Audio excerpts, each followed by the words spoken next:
ఈ వీడియోలో మనం క్రోమటోగ్రఫీ అంటే ఏంటి, క్రోమటోగ్రఫీ యొక్క టెక్నిక్స్ ఏంటి, ఈ టెక్నిక్స్లో మనకి ఎన్ని టైప్స్ ఉన్నాయి, ఈ క్రోమటోగ్రఫీ అనేది ఎక్కడ యూజ్ అవుతుంది, వీటి యొక్క యూజెస్ అలాగే అప్లికేషన్ గురించి మీకు డీటెయిల్గా చెప్పడం జరుగుతుంది. ఈ యొక్క క్రోమటోగ్రఫీలో మనకి 8 టైప్ ఆఫ్ క్రోమటోగ్రఫీస్ ఉంటాయి. అందులో ఈ యొక్క వీడియోలో మనం 3 టైప్స్ గురించి డిస్కస్ చేయడం జరుగుతుంది. సో స్టార్ట్ చేద్దాం. ఈ క్రోమటోగ్రఫీ అనేది వెరీ ఇంపార్టెంట్ టెక్నిక్ అమ్మ. ఇది ల్యాబొరేటరీలో యూజ్ చేస్తారు. కెమిస్ట్రీ అయితేనే, లైఫ్ సైన్సెస్ అయితేనే ప్రతి ఒక్కరికి ఈ యొక్క క్రోమటోగ్రఫీ అనేది ఉంటుంది. ఈ యొక్క క్రోమటోగ్రఫీని లార్జ్ లెవెల్లో యూజ్ చేస్తారు. అసలు ఈ క్రోమటోగ్రఫీ అనేది సపరేషన్ టెక్నిక్. అంటే దీనికి అవుటర్ వ్యూ ఇస్తున్నాను. క్రోమటోగ్రఫీ అనేది ఒక సపరేషన్ టెక్నిక్. మనకి ఈ యొక్క పదార్థాలు ఏవైతే ఉన్నాయో పదార్థాలన్నింటినీ సపరేట్ చేయొచ్చు chromatography.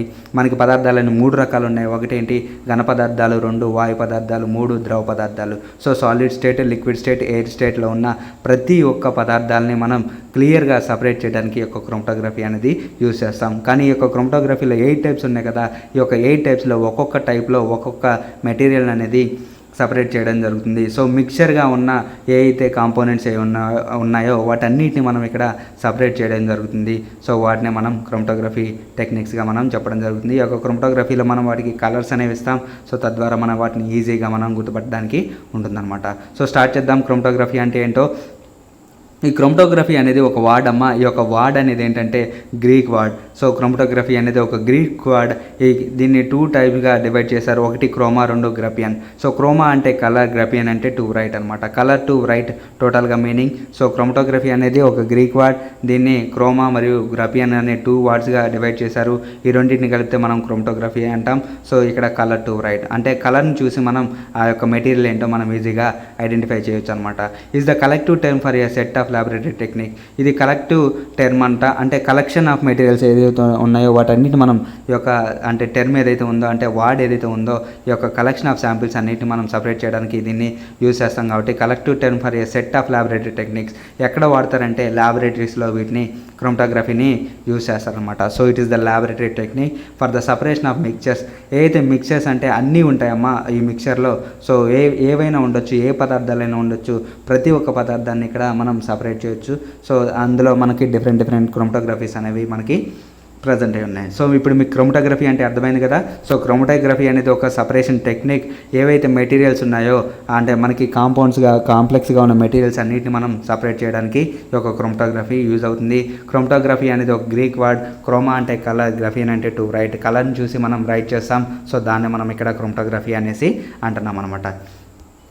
The mixer is dissolved in A fluid call the mobile phase. ఇందులో మొబైల్ ఫేజ్ ఒకటి ఉంటుంది, రెండోది వచ్చేసి మనకి స్టేషనరీ ఫేజ్ ఉంటుంది. సో మనం ఒక మెటీరియల్ తీసుకుంటే మిక్చర్ ఉంటుంది చూసారా, ఆ mixture is dissolved in A fluid call mobile phase. మరి ఒక లిక్విడ్ తీసుకున్నామమ్మా, దాన్ని సపరేట్ చేయాలనుకుంటున్నాం, దాంట్లో డిఫరెంట్ మెటీరియల్స్ ఉన్నాయి. సో దాన్నే మనం ఏమంటాం, మొబైల్ ఫేజ్ అంటాం.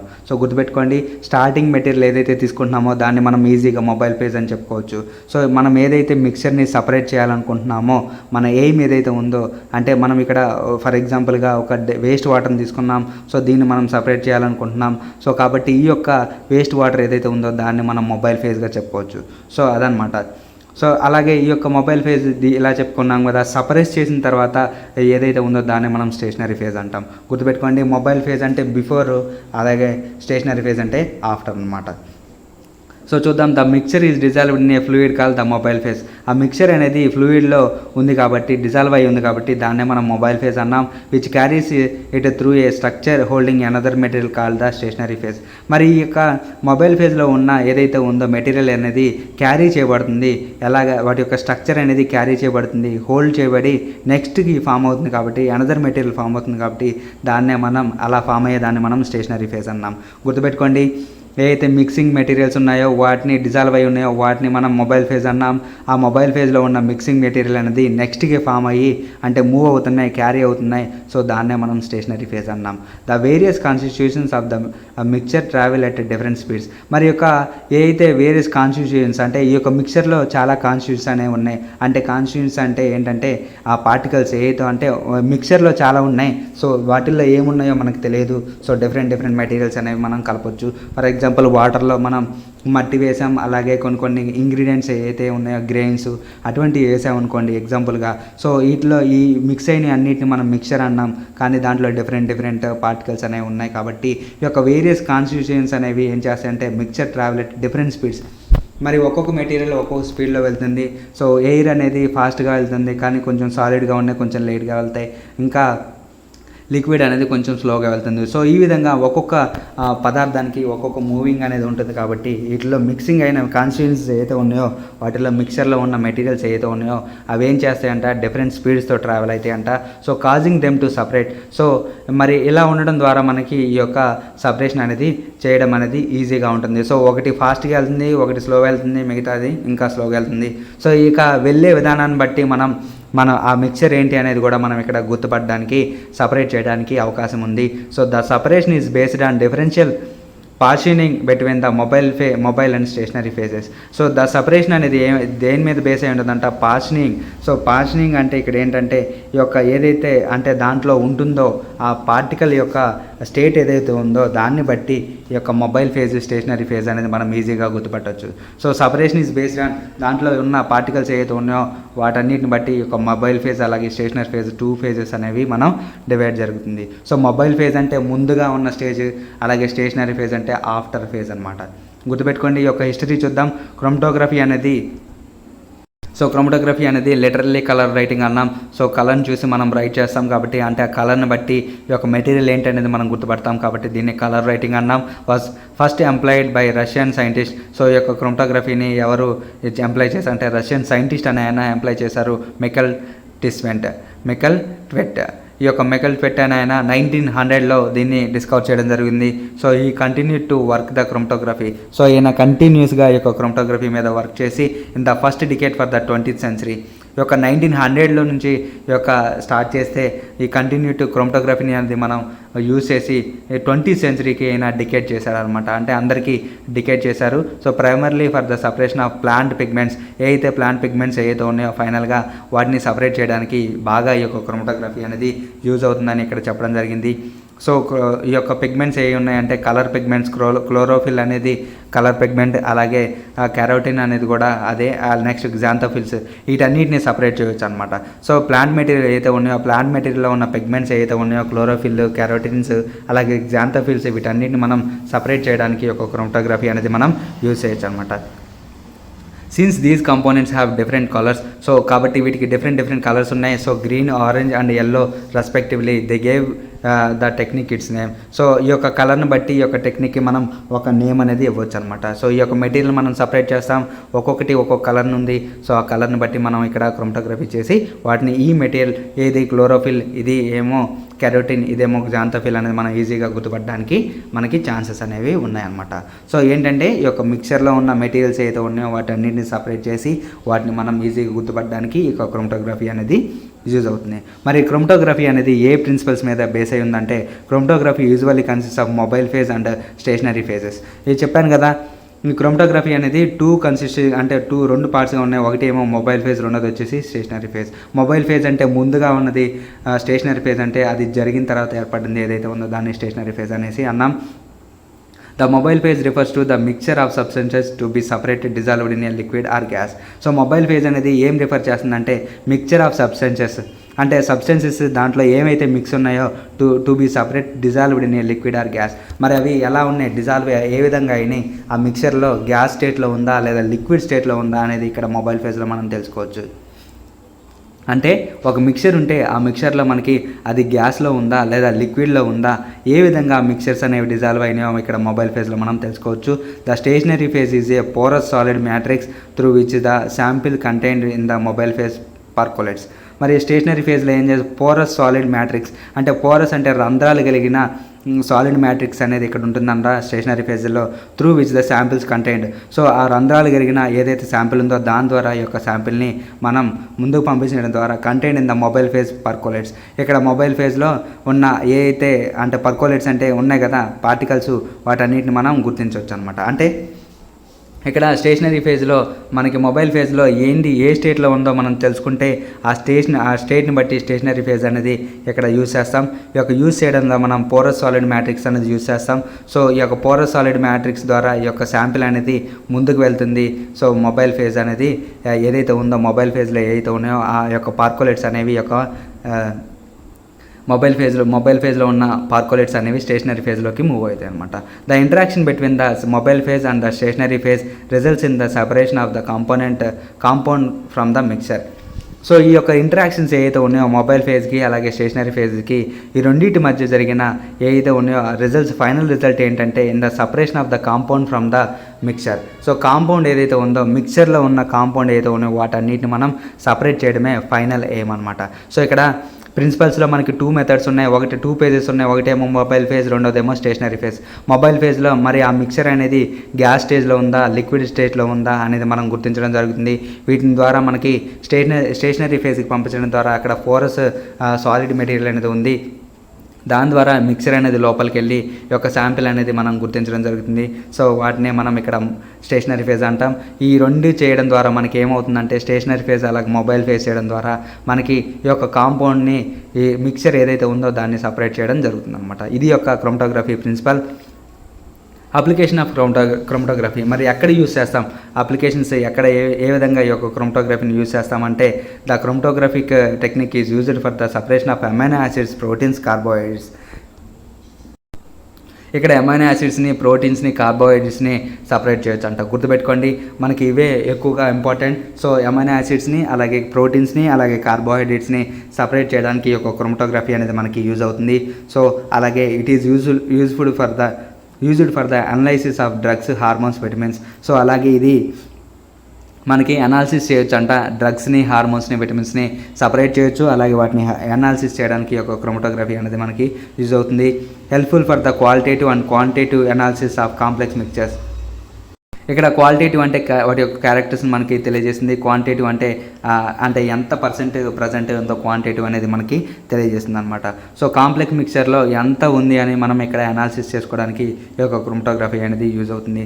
The technique is also useful for the determination of molecular weight of proteins. మరి యొక్క మాలిక్యులర్ వెయిట్ ఎంత ఉంది, ప్రోటీన్ వెయిట్ ఎంత ఉందో కూడా మనకి ఇక్కడ తెలుసుకోవచ్చు అనమాట. ఈ యొక్క అప్లికేషన్స్ అనేవి ఈ యొక్క క్రోమటోగ్రఫీలో గుర్తుపెట్టుకోండి, very very important.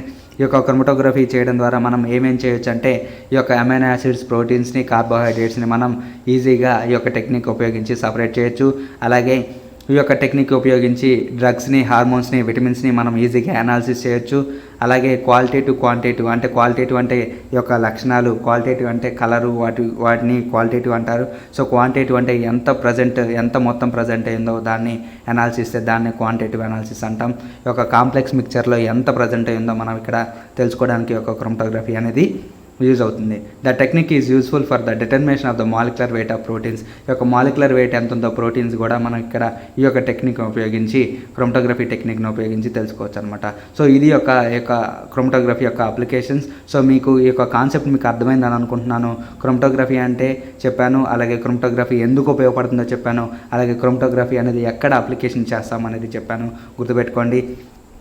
Next types of chromatography. మరి యొక్క క్రోమటోగ్రఫీలో ఎన్ని టైప్స్ ఉన్నాయంటే మొత్తం మనకి 8 టైప్స్ ఉన్నాయి. ఒకటి paper chromatography, 2 thin layer chromatography TLC, gel chromatography, third one వచ్చేసి next column chromatography, ion exchange chromatography, gel filtration chromatography, gas liquid chromatography, affinity chromatography అనమాట. సో ఈ 8 టైప్స్ అనేవి మనకు ఉన్నాయి. So paper chromatography, thin layer chromatography, TLC, gel chromatography, column chromatography, ion exchange chromatography, gel filtration chromatography, gas liquid chromatography, affinity chromatography. So ఇక్కడ paper chromatography అంటే ఇక్కడ మనం పేపర్స్ని use చేస్తాం, పేపర్ని ఉపయోగించి క్రోమటోగ్రఫీ చేస్తాం. సో ఇక పేపర్లో మనకి కలర్స్ అనేవి కనిపిస్తాయి, తద్వారా మనం ఆ మెటీరియల్ ఏంటో మనం గుర్తించవచ్చు. థిన్ లేయర్ క్రోమటోగ్రఫీ అంటే ఇక్కడ థిన్ లేయర్స్ని యూజ్ చేస్తారు క్రోమటోగ్రఫీలో. ఈ యొక్క థిన్ లేయర్స్ని ఉపయోగించడం ద్వారా ఆ పార్టికల్స్ అనేవి ఎంత స్పీడ్తో వెళ్తున్నాయి, ఎంత స్పీడ్తో వెళ్తున్నాయో తెలుసుకోవచ్చు. సో పదార్థాలు అనేవి ఒక్కొక్క పదార్థం ఒక్కొక్క మూమెంట్ అనేది కలిగి ఉంటుంది కాబట్టి ఆ మూమెంట్ని బట్టి ఆ మెటీరియల్ ఏంటో మనం ఇక్కడ కనుక్కోవచ్చు. నెక్స్ట్ జెల్ క్రోమటోగ్రఫీ అంటే ఇక్కడ జెల్ని ఉపయోగిస్తారు. సో తద్వారా మనం ఇక్కడ క్రోమటోగ్రఫీ చేయొచ్చు. కాల్మన్ క్రోమటోగ్రఫీ అంటే ఇక్కడ కాల్మన్ అంటే గొట్టాలు. సో ఈ యొక్క కాల్మన్ ఉపయోగించి మనం క్రోమటోగ్రఫీ చేస్తాం. నెక్స్ట్ అయాన్ ఎక్స్చేంజ్ క్రోమటోగ్రఫీ, మనకు అయాన్స్ ఏవైతే ఉన్నాయో ఆ అయాన్స్ని మనం క్రోమటోగ్రఫీ చేస్తాం, ఎక్స్చేంజ్ చేస్తాం, ముందుకు పంపించడానికి ఈ యొక్క అయాన్ ఎక్స్చేంజ్ క్రోమటోగ్రఫీ అనేది మనకి యూజ్ అవుతుంది. నెక్స్ట్ జెల్ ఫిల్టరేషన్ క్రోమటోగ్రఫీ అంటే జెల్ని ఫిల్టరేషన్ చేసి మనం క్రోమటోగ్రఫీ చేసి వాటిని కనుక్కుంటాం. అలాగే గ్యాస్ లిక్విడ్ క్రోమటోగ్రఫీ అంటే గ్యాస్ని అలాగే లిక్విడ్ని రెండుని సపరేట్ చేసి ఈ యొక్క క్రోమటోగ్రఫీలో మనం కనుక్కుంటాం. నెక్స్ట్ ఎఫినిటీ క్రోమటోగ్రఫీ అనేది ఏంటంటే high power thin layer chromatography అంటాం. సో ఇదే ఫైనల్ క్రోమటోగ్రఫీ, హైయెస్ట్ క్రోమటోగ్రఫీ అనమాట. సో ఈ విధంగా మనకి 8 టైప్స్ ఆఫ్ క్రోమటోగ్రఫీ ఉన్నాయి. సో ఈ వీడియోలో మనం 2 క్రోమటోగ్రఫీస్ గురించి తెలుసుకుంటాం. ఒకటి పేపర్ క్రోమటోగ్రఫీ, రెండోది థిన్ లేయర్ క్రోమటోగ్రఫీ అనమాట. సో ఫస్ట్ వన్ వచ్చేసి పేపర్ క్రోమటోగ్రఫీ. పేపర్ క్రోమటోగ్రఫీ అంటే తెలుసుకుందాం. Paper chromatography is a technique that involve placing a small dot or line of sampling solution on to A strip chromatography paper. ఈ chromatography పేపర్లో ఈ యొక్క technique ఏంటంటే placing small dot అనేది ఇక్కడ present అయి ఉంది. చూడండి, ఇక్కడ స్మాల్ డాట్ ఒకటి ప్రజెంట్ అయి ఉందా? సో ఇక్కడ మీకు డయాగ్రామ్ మీకు కనిపిస్తుంది, స్మాల్ డాట్ అనేది ఒకటి ప్రజెంట్ అయి ఉందన్నమాట. సో ఇంక్ స్పాట్. సో అక్కడ ఏంటంటే మనం ఏం చేస్తాం, placing a small dot or line of sampling solution అంటే స్ట్రిప్, ఏదైతే స్ట్రిప్ ఉందో ఆ స్ట్రిప్ మీద క్రోమటోగ్రఫీ పేపర్ ఉందో దాని మీద మనం ఒక సొల్యూషన్ అనేది, శాంపిల్ సొల్యూషన్ అనేది వేస్తాం. సో ఎప్పుడైతే మనం శాంపిల్ సొల్యూషన్ వేస్తామో క్రోమటోగ్రఫీ పేపర్ మీద, the paper is placed in a jar containing shallow layer of solvent and sealed. So ఇక్కడ ఈ పేపర్ అనేది ప్లేస్ అయింది ఎమ్మటనే ఈ యొక్క jar containing a shallow layer. So కొన్ని లేయర్స్ని ఇది ఫాలో చేస్తుంది, solvent and sealed. As the solvent rises through the paper, ఈ యొక్క సాల్వెంట్ ఏదైతే ఉందో దాంట్లో ఉన్న డిజాల్వ్ అయిన సాల్వెంట్ ఏదైతే ఉందో అదేం చేస్తుందంటే solvent rise through the paper. ఈ సాల్వెంట్ ఏమవుతుంది, రైజ్ త్రూ ద పేపర్ అంటే ఒక పేపర్ ద్వారా ముందుకు వెళ్తుంది అనమాట. ఆ సాల్వెంట్ అనేది ముందుకు వెళ్ళడం ద్వారా it meets the sample mixture. ఫైనల్గా శాంపిల్ మిక్చర్ని మీట్ అయ్యి which start to travel of the paper with the solvent అనమాట. సో ఫైనల్గా ఈ ట్రావెల్ అయ్యి పేపర్ విత్ ద సాల్వెంట్, ఆ సాల్వెంట్కి ఈ యొక్క పేపర్ అనేది టచ్ అవుతుంది. ఫైనల్గా మనం ఆ మెటీరియల్ ఏంటో మనం ఇక్కడ తెలుసుకోవచ్చు. సో పేపర్ క్రోమటోగ్రఫీ అనేది ఒక పేపర్ స్ట్రిప్ అనమాట. సో పేపర్ క్రోమటోగ్రఫీ యూజ్ చేసి మనం ఒక హోల్ ఉంటుంది, అక్కడ మనం ఒక సొల్యూషన్ అనేది వేస్తాం. తద్వారా ఈ యొక్క సాల్వెంట్ ఏదైతే ఉందో సాల్వెంట్ అనేది సీల్ చేయబడుతుంది. ఆ సాల్వెంట్ దగ్గరికి ఈ యొక్క మెటీరియల్స్ అనేవి వెళ్తాయి. ఫైనల్గా వాటికి కలర్స్ అనేవి ఫామ్ అవుతాయి. సో దాని ద్వారా మనం ఈ యొక్క ఏ కలర్ ఏ విధంగా ఉంది ఆ కలర్ యొక్క శాంపిల్ని మనకి ఇక్కడ చార్ట్లో ఇవ్వడం జరుగుతుంది. ఆ యొక్క చార్ట్లో ఏ కలర్ వస్తే ఏ అంటే ఏంటి, దాంట్లో మిక్చర్ ఏంటో మనకి డీటెయిల్ ఇన్ఫర్మేషన్ ఇవ్వడం జరుగుతుంది. దాని ద్వారా మనం ఇక్కడ సపరేట్ చేయొచ్చు అనమాట. ఇది ఒక పేపర్ క్రోమటోగ్రఫీ. సో చూడండి, ఇక్కడ పీస్ ఆఫ్ వుడ్ ఇక్కడ ఉంది, ఇక్కడ స్ట్రిప్ అనేది ఉంది, ఇక్కడ పిన్ అనేది ఉంది, ఇక్కడ మనం మెటీరియల్ అనేది వేస్తాం. సో పేపర్ అనమాట ఇది. సో ఇక్కడ బీకర్ అనేది ఉంది, బీకర్లో పెట్టాం. సో ఇంక్ స్పాట్ అనేది ఇక్కడ ఉంది, సో వాటర్ అనేది ఉంది. ఎప్పుడైతే ఈ యొక్క ఇది బిఫోర్ అనమాట, ఇది ఎండ్. సో ఫైనల్గా ఎండ్ అనేది ఏమైంది, ఎప్పుడైతే ఇక్కడ శాంపిల్ అనేది వేసామో వాటర్లో దీన్ని డిమ్ చేసాం. డిమ్ చేయంలోనే ఇక్కడ కలర్స్ అనేవి ఫామ్ అయ్యి ఈ యొక్క కలర్స్ని బట్టి అది ఏంటో ఆ మెటీరియల్ ఏంటో మనం ఇక్కడ తెలుసుకోవచ్చు అనమాట. సో లిక్విడ్లో ఉన్న ఏవైతే మిక్చర్ ఆఫ్ కాంపోనెంట్స్ ఏవైతే ఉన్నాయో వాటిని ఇక్కడ తెలుసుకోవడానికి మనకి యూజ్ అవుతుంది. సో మీకు అర్థమైందా? సో పీస్ ఆఫ్ వుడ్ ఉంది, ఇక్కడ పిన్ ఉంది, పిన్ మీద మనం కలర్ అనేది వేస్తాం, ఆ శాంపిల్ అనేది వేస్తాం. సో అది పేపర్ ద్వారా ఈ విధంగా మనకి ముందుకెళ్తుంది. సో బీకర్లో వాటర్ ఉన్నాయి, వాటర్లో ఇంక్ స్పాట్ ఉంది, ఈ యొక్క ఇంక్ అనేది కలర్ని కలిగి ఉంది. సో ఈ విధంగా మనకి కలర్స్ అనేవి ఫామ్ అవుతాయి అన్నమాట. ఈ వాటర్లో మనం ముంచుతాం. సో తద్వారా మనకి ఈ యొక్క కలర్ అనేది మనకి ఫామ్ అవుతుంది అనమాట. సో ఇక్కడ చూడండి, న్యూ పొజిషన్ ఆఫ్ శాంపిల్, ఇక్కడ ఒరిజిన్ అనమాట, ఆరిజిన్. సో ఇక్కడ ఆరిజిన్ ఉంది, ఇక్కడ న్యూ పొజిషన్ ఆఫ్ శాంపిల్ అంటే ఇక్కడ నుంచి శాంపిల్ అనేది పైకి వెళ్ళింది అనమాట. సో ఇక్కడ నుంచి పైకి వెళ్ళి ఇక్కడ నుంచి బ్లూ కలర్లో ఉంది చూసారా, ఈ బ్లూ కలర్ ఇక్కడ నుంచి ఎండింగ్ ఏదైతే ఉందో దాన్ని ఏమంటాం డిస్టెన్స్ సాల్వెంట్ ట్రావెల్డ్ 5 సెంటీమీటర్స్ ఈ యొక్క ట్రావెల్ అనేది ఉంది. సో దీంట్లో మనకి ఎంత దూరం వెళ్ళిందో డిస్టెన్స్ శాంపిల్ ట్రావెల్ 2.5 సెంటీమీటర్స్ వెళ్ళిందంట. సో ఈ విధంగా ఇంత దూరం ప్రయాణించింది కాబట్టి ఈ విధంగా ప్రయాణించిన మెటీరియల్ ఏంటో మనం ఇక్కడ ఈజీగా తెలుసుకోవచ్చు అనమాట.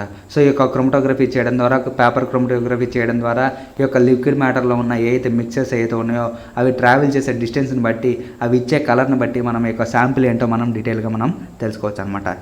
సో ఇక్కడ ఆర్ఎఫ్ అన్నాం. ఆర్ఎఫ్ అంటే రిటేరియల్ ఫ్యాక్టర్ అనమాట, రిటేరియల్ ఫ్యాక్టర్ అంటాం. సో ఇక్కడ RF equal to distance travel by the substance. So ఇక సబ్స్టెన్స్ ఏదైతే ఉందో అది ఎంత దూరం ట్రావెల్ చేసింది, అలాగే distance travel by the solvent front. So ఆ డిస్టెన్స్ సాల్వెంట్ ఫ్రంట్ ఎంత దూరం ఉంది, ఫ్రంట్లో ఎంత డిస్టెన్స్ అనేది ఫామ్ చేసిందో ఈ రెండు బట్టి ఇక రిటేరియల్ ఫ్యాక్టర్ అనేది మనకి బేస్ అయి ఉంటుంది అనమాట. The RF value help for the identification of unknown. మరి ఈ యొక్క ఆర్ఎఫ్ వాల్యూ ఏం చేస్తుందంట, మనకి దేనికి యూజ్ అవుతుందంట, ఐడెంటిఫికేషన్ చేయడానికి. అన్నోన్, దాంట్లో ప్రజెంట్ అయి ఉన్న అన్నోన్ శాంపిల్ ఏదైతే ఉందో దాన్ని మనం డీటెయిల్గా తెలుసుకోవచ్చు. సో అర్థమైందా? ఈ యొక్క ఆర్ఎఫ్ అంటే మనకి ఏంటంటే మనకి ఒక ఒక ఫర్ ఎగ్జాంపుల్ మనం ఒక లిక్విడ్లో ఒక మిక్చర్ తీసుకున్నాం, ఆ మిక్చర్ని మనం పేపర్ మీద వేసాం. సో పేపర్ మీద వేసినప్పుడు ఈ వాటర్లో డిమ్ చేసినప్పుడు అది కొంచెం కలర్ని కలిగి ఉంటుంది, అది కొంచెం డిస్టెన్స్ అనేది ట్రావెల్ చేస్తుంది. ఆ ట్రావెల్ చేసినప్పుడు ఆ శాంపిల్కి కొన్ని కలర్స్ వస్తాయి, ఆ కలర్ని బట్టి ఆ శాంపిల్ ఏందో మనం గుర్తించవచ్చు. అలాగే అది ట్రావెల్ చేసిన స్పీడు, అలాగే అది వెళ్ళిన యొక్క వే ఏదైతే ఉందో దాన్ని బట్టి మనం ఇక్కడ ఆ ఐడెంటిఫికేషన్ అనేది మనం ఈజీగా అన్నోన్ని మనం ఈజీగా ఐడెంటిఫికేషన్ అనేది చేయవచ్చు అనమాట. Sometimes it is rather difficult to separate a complex mixture of substances by a single run with the one solvent system. కొన్నిసార్లు మనం డిఫికల్ట్గా ఉంటుందంట ఈ యొక్క సపరేషన్ అనేది, కొన్నిసార్లు డిఫికల్ట్ అంట. So separate complex mixture of substances by a single run with one solvent system. So one solvent system ఉండడం ద్వారా ఒక సింగిల్ రన్ జరుగుతుంది కాబట్టి వీటిని మనం కొన్నిసార్లు సపరేట్ చేయడం అనేది కష్టమవుతుంది అనమాట. In such case A second run is carried out by a different solvent system. So ఇక్కడ ఒకటే ఉంది, ఇక్కడ చూసారు కదా, ఒక స్ట్రిప్పే ఉంది, సో ఒక హోలే ఉంది. సో కొన్నిసార్లు కాంప్లెక్సిటీ కొన్ని ఈజీగా మనం చేయొచ్చు, కొన్నిసార్లు కాంప్లెక్సిటీ ఎక్కువ ఉన్నప్పుడు మాత్రం ఇలా చేయడం అనేది కష్టమవుతుంది. సో అప్పుడు ఏం చేస్తామంటే సెకండ్ రన్ అనేది మనం యూజ్ చేస్తాం. So second run is carried out by a different solvent system. So different solvent సిస్టమ్స్ని మనం అంటే సాల్వెంట్ దాంట్లో ఏముంది అనేది తెలుసుకోవడానికి మన యొక్క సెకండ్ రన్ అనేది యూజ్ చేస్తాం అనమాట. In a direction of perpendicular for the first run. So ఈ యొక్క డైరెక్షన్ అనేది ఏ విధంగా చేస్తామంటే పర్పెండిక్యులర్గా చేస్తాం, దానికి అంటే లంబంగా. అంటే ఇక్కడ చూడండి రన్ అనేది ఎలా వెళ్ళింది, పైకి వెళ్ళింది డైరెక్షన్. సో 90 degreesలో మనం ఇక్కడ చేయడం జరుగుతుంది. సో ఇక్కడ ఎలా చేస్తాం, direction perpendicular to the first run. So ఈ యొక్క ఫస్ట్ రన్ ఏదైతే ఉందో ఫస్ట్ రన్కి మనం పర్పెండిక్యులర్గా 90 degreesలో ఇక్కడ రన్ అనేది చేస్తాం. This is refer to as 2 dimensional chromatography. So ఇక్కడ ఏం చేస్తున్నాం, 2 runs ఉపయోగిస్తున్నాం కాబట్టి దీన్నే 2 dimensional క్రోమటోగ్రఫీ అంటున్నాం. సో అర్థమైందమ్మ కాన్సెప్ట్. ఇక్కడ క్రోమటోగ్రఫీలో మనం పేపర్ క్రోమటోగ్రఫీ గురించి తెలుసుకున్నాం. ఈ యొక్క పేపర్ క్రోమటోగ్రఫీ ఒక స్ట్రిప్ అనమాట. ఈ స్ట్రిప్ని యూజ్ చేసి మనం ఒక ఇంక్ స్పాట్ అనేది ఒకటి ఉంటుంది. ఆ ఇంక్ స్పాట్లో మనం ఏం చేస్తాం, మనం ఏదైతే కనుక్కోవాలనుకున్నామో అక్కడ వేస్తాం, దాన్ని వాటర్లో డిమ్ చేస్తాం, తద్వారా అవి కలర్స్ అనేవి ఫామ్ అవుతాయి. ఆ కలర్ని బట్టి అది ఆ యొక్క శాంపుల్ ఏంటో మనం డీటెయిల్గా ఇక్కడ తెలుసుకోవడం జరుగుతుంది. అలాగే అది ట్రావెల్ చేసిన డిస్టెన్స్ని బట్టి ఒక అన్నోన్ శాంపుల్ ఏంటో కూడా మనం ఇక్కడ తెలుసుకోవచ్చు. కొన్నిసార్లు మనం తెలుసుకోవడం కష్టమవుతుంది, కాంప్లెక్సెస్ అనేవి ఎక్కువ ఉన్నప్పుడు. సో వన్ రన్ అనేది పాసిబుల్ అవ్వదు. అటువంటప్పుడు సెకండ్ రన్ కూడా యూజ్ చేస్తాం. ఆ సెకండ్ రన్ యూజ్ చేయడం ద్వారా ఆ సాల్వెంట్లో ఏముంది డిఫరెంట్గా, ఆ సిస్టమ్ అనేది ఏం ప్రజెంట్ ఉందో మనం ఇక్కడ తెలుసుకోవడం జరుగుతుంది. సో ఇక్కడ సెకండ్ రన్ అనేది మనం పర్పెండిక్యులర్గా చేస్తాము, అంటే 90 degreesలో చేయడం జరుగుతుంది. సో ఫస్ట్ రన్కి 90 degreesలో చేయడం జరుగుతుంది. దాని ద్వారా మనం ఈ యొక్క డైమెన్షనల్ ఆ దాంట్లో ప్రజెంట్ ఉన్న ఏదైతే మిక్చర్ ఏదైతే ఉందో దాన్ని మనం కనుక్కోవడం జరుగుతుంది. సో ఇక్కడ 2 runs యూజ్ చేస్తున్నాం కాబట్టి దాన్ని 2 dimensional క్రోమటోగ్రఫీ అంటున్నాం. సో ఇక్కడ చూడండి, ఇక్కడ స్టార్ట్ చేసామమ్మా, దీన్ని ఫస్ట్ రన్ కింద వచ్చేసి సెకండ్ రన్. సో ఈ సాల్వెంట్ 1. సో ఇక్కడ మనం రన్ అనేది చేసాం. రన్ అనేది చేసినప్పుడు సాల్వెంట్ ఫ్రంట్ 1 చూడండి, ఇదంతా 90 degreesలో పింక్ కలర్, రెడ్ కలర్, అలాగే ఆరెంజ్, బ్లూ కలర్ అనేది వచ్చింది. ఇక్కడ సెకండ్ రన్ చేసినప్పుడు చూడండి, ఇక్కడ సాల్వెంట్ ఏ విధంగా అయింది, డిఫరెంట్గా మూవ్ అయింది. అంటే సపరేషన్ అయిందా లేదా, సో దానికి అది సపరేట్ అయిందనమాట. సో ఈ విధంగా మనం సపరేట్ చేయొచ్చు. సో ఈ విధంగా సపరేట్ అయిన దానికి ఒక్కొక్క కలర్కి ఒక్కొక్క శాంపిల్ అనేది మనం ఐడెంటిఫై చేస్తాం. సో ఈ విధంగా మనం ఇక్కడ పేపర్ క్రోమటోగ్రఫీలో మనం సపరేషన్ అనేది చేయడం జరుగుతుంది అనమాట. నెక్స్ట్ వచ్చేసి thin layer chromatography. Thin layer chromatography అంటే ఇక్కడ థిన్ లేయర్స్ని ఉపయోగిస్తాం. So is a widely employed laboratory techniques and is similar to paper chromatography. ఇది ఎక్కువగా వైడ్లీగా ఈ యొక్క ల్యాబొరేటరీలో యూజ్ చేస్తారనమాట. సో ఎక్కువగా లార్జ్గా ఈ యొక్క థిన్ లేయర్ క్రోమటోగ్రఫీ TLCని ఎక్కువగా ఈ యొక్క ల్యాబొరేటరీలో యూజ్ చేస్తారంట. అండ్ ఈ సిమిలర్ టు పేపర్ క్రోమటోగ్రఫీ, ఇది సిమిలర్గా దగ్గరగా ఈ యొక్క పేపర్ క్రోమటోగ్రఫీకి దగ్గరగా ఉంటుందంట. So however instead of using a stationary phase of paper. So ఇక్కడ instead of using a stationary phase అంటే తెలుసు కదా, ముందుగా ఉన్న పేజ్ని మనం స్టేషనరీ పేజ్ అంటున్నాం. సో స్టేషనరీ పేజ్లో ఇక ఇది వేస్తారు. So it involves a stationary phase of a thin layer of absorbent like silica gel, aluminium, cellulose. ఇక స్టేషనరీ ఫేజ్లో ఏం చేస్తారంట, స్టేషనరీ ఫేజ్లో థిన్ లేయర్లో అబ్జార్బెంట్ అనేది ఒకటి ఉంటుంది. సో ఆ అబ్జార్బెంట్ ఏంటంటే సిలికా జెల్, అల్యూమినియం, అలాగే సెల్యులోజ్ అనే జెల్స్ అనేవి ఒక అబ్జార్బెంట్లో ఉంటాయి. సో తద్వారా మనకి ఏమవుతుందంటే కంపేర్ టు పేపర్, సో పేపర్లోనేమో ఒక ఇంక్ అనేది ఉంటుంది, కానీ ఇక్కడ మాత్రం జెల్స్ అనేవి ఫామ్ అవుతాయి. ఇక్కడ అబ్జార్బెంట్ అంటున్నాం. అబ్జార్బెంట్ ఏం చేస్తుంది, వాటిని అబ్జర్వ్ చేసుకుంటుంది అనమాట. సో అబ్జార్బెంట్స్ ఏంటి, ఇక్కడ సిలికా జెల్, అల్యూమినియం, అల్యూమినా అలాగే cellulose. Compare to paper it has the advantage of faster runs. So ఇక్కడ పేపర్ క్రోమటోగ్రఫీ మీద పోల్చుకుంటే ఈ యొక్క థిన్ లేయర్ క్రోమటోగ్రఫీ ఏదైతే ఉందో ఇది అడ్వాంటేజ్ అనేది కలిగి ఉంది. ఇక్కడ ఫాస్ట్ రన్స్ అనేవి ఉంటాయి. సో అలాగే పేపర్ క్రోమటోగ్రఫీలో స్లో రన్ అనేది ఉంటుంది, కానీ ఇక్కడ మాత్రం ఫాస్ట్ రన్స్ అనేవి ఇక్కడ మెటీరియల్స్ అనేవి మూవ్ అవుతాయి. బెటర్ సపరేషన్, సో దానికన్నా ఇది బాగా మెటీరియల్స్ని సపరేట్ చేయొచ్చు. And the choice between different absorbent. So ఇక్కడ మనం చాయిస్ అనేది ఎలా ఉంటుందంటే డిఫరెంట్ అబ్జార్బెంట్ని యూజ్ చేసి డిఫరెంట్ మాలిక్యూల్స్ని మనం ఇక్కడ కనుక్కోవడం జరుగుతుంది అనమాట. సో ఇది యొక్క థిన్ లేయర్ క్రోమటోగ్రఫీ. ఇక్కడ మీరు చూసారు కదా థిన్ లేయర్ క్రోమటోగ్రఫీ స్ట్రక్చర్. ఇక్కడ మిక్చర్ ఉంది, సాల్వెంట్ మిక్చర్ అనేది ఇక్కడ ప్రజెంట్ అయింది. అడుగు బాగాన ఇక్కడ కూడా మనకి మిక్చర్ వేశారు. సో ఇక్కడ ఏం చేశారు, థిన్ లేయర్ అనేది ఒకటి పాస్ చేశారు. సో ఇక్కడ కవర్ ప్లేట్ అనేది పైన వేశారు. సో థిన్ లేయర్ ప్లేట్ రెండిట్లో తీసుకున్నారు. సో ఇక్కడ ఏం చేశారంటే సాల్వెంట్ మిక్చర్లో యొక్క థిన్ లేయర్ పేపర్ ఏదైతే పెట్టారో అప్పుడు ఏం జరుగుతుందంటే సాల్వెంట్ విక్ to help saturate the enclosure with solvent paper. So చూడండి ఇక్కడ ఈ విధంగా పైకి వెళ్ళింది. సో ఇక్కడ చూసారా బిఫోర్ శాంపిల్ అమ్మా, ఇది బిఫోర్ శాంపిల్లో సాల్వెంట్ మిక్చర్ ఉంది, థిన్ లేయర్ ఉంది. సో ఫైనల్గా ఇక్కడ ఏమీ మూవ్ అవ్వలేదు.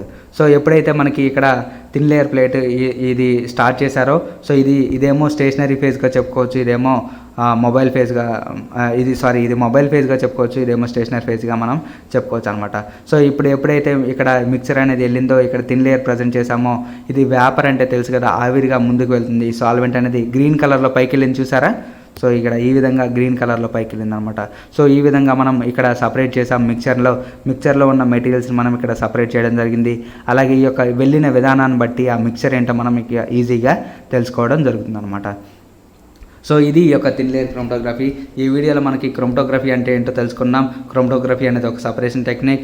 క్రోమటోగ్రఫీలో అప్లికేషన్స్ ఎక్కువ, ప్రోటీన్స్ని, లిపిడ్స్ని, డ్రగ్స్ని వీటన్నిటిని మనం అనాలిసిస్ చేసుకోవచ్చు, సపరేట్ చేసుకోవచ్చు అని తెలుసుకున్నాం. అలాగే ఈ యొక్క క్రోమటోగ్రఫీలో 8 టైప్స్ ఆఫ్ క్రోమటోగ్రఫీ ఉన్నాయి. ఈ యొక్క 8 టైప్ ఆఫ్ క్రోమటోగ్రఫీలో మనం ఇక్కడ పేపర్ క్రోమటోగ్రఫీ అలాగే థిన్ లేయర్ క్రోమటోగ్రఫీ గురించి మనం డీటెయిల్గా ఎక్స్ప్లెయిన్ చేయడం జరిగింది.